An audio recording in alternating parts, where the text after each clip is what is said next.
सुप्रभात बच्चों, संस्कृत कालांश में आपका स्वागत है।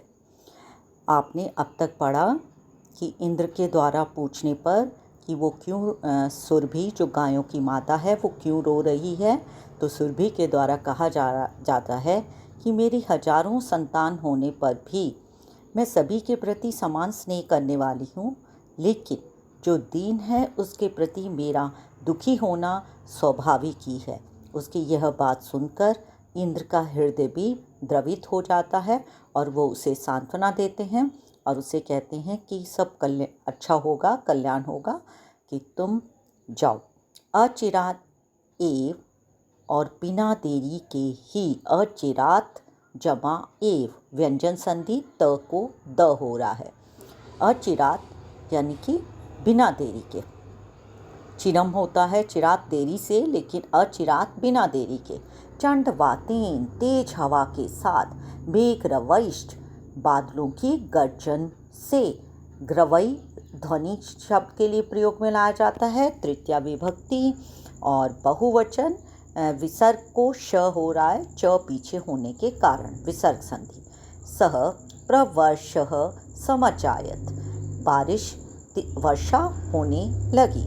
लोकानां पश्यताम, लोगों के देखते ही, सर्वत्र सब जगह। जलोपलव, जल का बहाव, तेज जल का बहाव जो है, संजातः हो गया। कृषकः हर्षातिरेकेण, और किसान अत्यधिक खुशी के साथ कर्षण विमुख, जुताई के काम से विमुख हुआ, अर्थात कर्षण अर्थात भूमि को जोतने के काम में जो लगा था उससे हट करके वृषभौ नीत्वा, बैलों को लेकर गृहम अगात, घर को आ गया। और अब अंतिम श्लोक। अपत्येषु च सर्वेषु जननी तुल्यवत्सला, पुत्रे दीने तु सा माता, कृपा आर्द्र हृदया भवेत्। कृपा जमा आर्द्र हृदया भवेत्, कृपा आर्द्र हृदया भवेत्। अपत्येषु च सर्वेषु, जननी माँ जो होती है सभी संतानों में, सर्वेषु अपत्येषु च तुल्य वत्सला, एक समान प्यार करने वाली होती है। लेकिन पुत्रे दीने तु सा माता, वह माता दीन पुत्र के प्रति तो कृपाद्र हृदया भवेत्, कृपा से आर्द्र हृदया, द्रवित हृदय वाली ही होगी। ऐसा तो स्वाभाविक ही है कि दीन पुत्र के प्रति माँ का हृदय अत्यंत द्रवित रहता है, अत्यंत दुखी रहता है, यानी कि उसके प्रति उसका लगाव अधिक होना स्वाभाविक ही होता है। तो इस प्रकार इस कथा में आपने पढ़ा कि माँ अपनी संतान से कितना प्यार करती है, और जो दुखी है, दीन है, जो थोड़ा कमज़ोर होता है, दुर्बल होता है, उसके प्रति उसका लगाव अधिक होना सहज ही होता है। यहाँ ये पाठ समाप्त होता है और अब आरंभ करते हैं अभ्यास कार्य। अभ्यास कार्य में सबसे पहला प्रश्न, एक पदेन उत्तरम लिखत। इसके कुल 5 भाग हैं। क भाग, वृषभ दीन इति जानन अपि क तम नुद्यमान आसीत। कह, कौन उसे दुखी कर रहा था, तो कृषकः लिखेंगे इसका उत्तर। वृषभ कुत्र पपात, कहाँ गिर गया बैल, तो भूमौ दुर्बले सुते कस्याः अधिका कृपा भवति, कस्याः स्त्रीलिंग शब्द, मातु माँ की।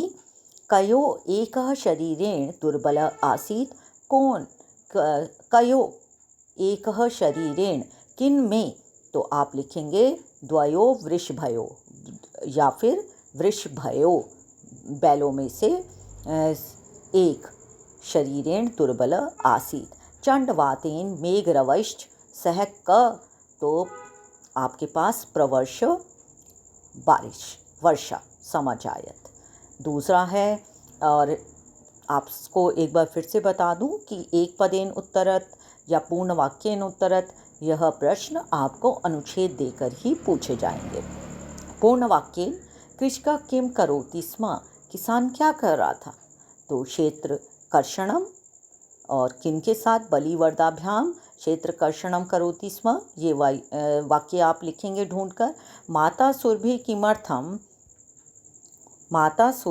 किमर्थम अश्रुणी मुंचती स्म। तो अपने दुर्बल पुत्र की दुर्दशां दृष्ट्वा अश्रुणी मुंचती स्म। सुरभि इंद्रस्य प्रश्नस्य किम उत्तरम ददाति। तो जो आपने श्लोक पढ़ा था दूसरा, उसी को लिखेंगे कि वो क्या कहती है कि अहम स्वपुत्रस्य दुर्बल वृषभस्य दुर्दशां दृष्ट्वा रोदिमि, मैं रो रही हूँ। तो सुरभि का जो वाक्य है उसे वैसे का वैसे आप लिखेंगे। अगला आपके पास है मातु अधिका कृपा कस्मिन् भवति।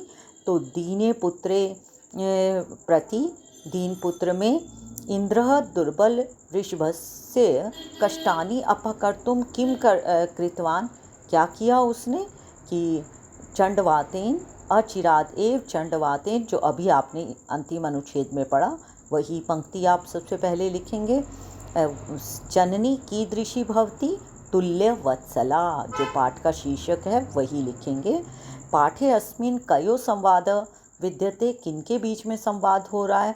सुरभि और देवराज इंद्र के सुराधिप और सुरभि मध्यो संवाद विद्यते, उन दोनों का संवाद है। तो सुरभि और सुराधिपयो, इस प्रकार से आप लिखेंगे। अगला है समानार्थक पदई के साथ मिलान करना है। दोनों एक स्तंभ में जो दिया हुआ है क स्तंभ का ख स्तंभ के साथ उचित मिलान करेंगे। कृच्छ्रेण अर्थात काठिन्येन, बहुत कठिनाई से। चक्षुभ्याम, यह कार्य आपके पास भाषिक प्रश्न में पूछा जाएगा। नेत्राभ्याम जवेन अर्थात बहुत जल्दी से। और अचिरम इसका सही उत्तर बनेगा। इस इंद्रः के लिए वासवः शब्द है यहाँ पर। पुत्रः के लिए आपके पास है सुतः। शीघ्रम के लिए जवेन के लिए द्रुत गत्या लिखिए, तीव्र गति से। और शीघ्रम के लिए अचिरम। जवेन के लिए बनेगा तीव्र गति से और शीघ्रम के लिए अचिरम। बलिवर्द के लिए वृषभ। प्रश्न निर्माण करेंगे। कृच्छ्रेण यहाँ पर किस प्रकार से भार को वहन करता है? कृच्छ्रेण अर्थात कठिनाई से आप लिखेंगे कथम। सुराधिप ताम अपृच्छत कह अन्यभ्यो दुर्बल, तो आप केभ्य लिखेंगे। धेनूनाम केशाम सहस्राधिकेषु केषु। कुर्वन् जमा आसीत, न को द्वित्व होगा, संधि युक्त पद बनेगा। तयो विसर्ग लगाएंगे, तयो जमा एका, नोत्थित और सत्सु जमा अपि। यह कार्य आपको लाइव क्लास के दौरान भी करके दिखाया गया था। तथापि यहाँ पे तथा जमा अपि दीर्घ संधि, फिर अप्यहम यण संधि, और फिर अहम में एतस्मिन् संयोग, फिर बहुनी अपत्यानि, यह संधि युक्त पद भी हमने किया था, यण संधि। बहुन्यपता य लगा देंगे ई के स्थान पर य। जल जमा उपप्लव, यहाँ पर गुण संधि है। किसके लिए क्या प्रयुक्त हो रहा है? यहाँ पर सा च अवदत भो, तो सा सुरभि के लिए सुरभयई लिखेंगे, चतुर्थी विभक्ति। पुत्रस्य दैन्यम दृष्ट्वा अहम रोदिमि, यहाँ भी सुरभयई आएगा। आपको लाइव क्लास में सुरभि शब्द किस प्रकार से चलाना ये बताया गया था। स दीन इति जानन अपि कृषकः तं पीड्यति। स दीनः वृषभाय वृषभ शब्द के आधार पर लगाएंगे चतुर्थी। में बहुनी अपत्यानि, ये भी सुरभि के लिए, तो सुरभयई। स च ताम एवं असांत्वयत, उसने उसको इस प्रकार से, तो ये सुराधिपाय आपके पास इंद्राय भी लिख सकते हैं, सरल है तो। सहस्रेषु पुत्रेषु सत्स्वपि तव अस्मिन् प्रीति, तुम्हारी तो यहाँ पर तव शब्द सुरभये। अब है विशेषण विशेष्य का मिलान करना है, तो कश्चित, कश्चित के साथ कोई, कृषकः एक वचन, कश्चित कृषकः, दुर्बलम वृषभम, क्रुद्ध, क्रुद्ध कृषिवल, सहस्राधिकेषु पुत्रेषु, अभ्यधिका कृपा स्त्रीलिंग शब्द, विस्मितः, विस्मितः कौन था, हैरान, आखंडल इंद्र, तुल्यवत्सला जननी।